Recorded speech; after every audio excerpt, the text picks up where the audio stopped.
The EU trade chief Maroš Šefčovič is warning about the weaponisation of critical components such as electronic chips and rare earth minerals, vital for industries such as cars and defence. It comes after the recent confrontation between the Dutch and Chinese governments over national security fears.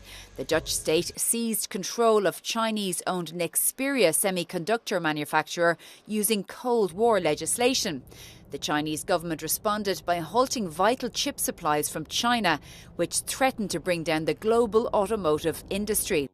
Speaking exclusively to Euronews, Commissioner Šefčovič said the lesson learned is that everything can be weaponised and the EU needs to urgently diversify. I think the lessons also from this is that we just need to even work more closely with our industry and to motivate them even more to diversify the supplies. And simply we have to work a little bit more like Japan, where they're stockpiling some of the critical raw materials, some of the, let's say, critical technologies and critical chips. And I think this would be one of the lessons which we want to bring in the new economic security doctrine which we'll be presenting before the end of the year. The minister responsible, Minister Karaman, said he'd do it again. So do you understand, acknowledge, appreciate why the Dutch did it? Do you think they did the right thing? I think that we are not privy to all the details because, of course, a lot of this information is super sensitive.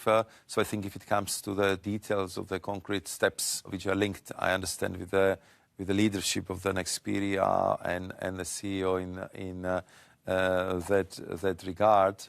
So I know that on the level of the technical teams, they went through great details. What was very important for me, it's from one side to show really the European unity and solidarity, which we did, and to resolve the immediate threat of the halting of the production of the important companies.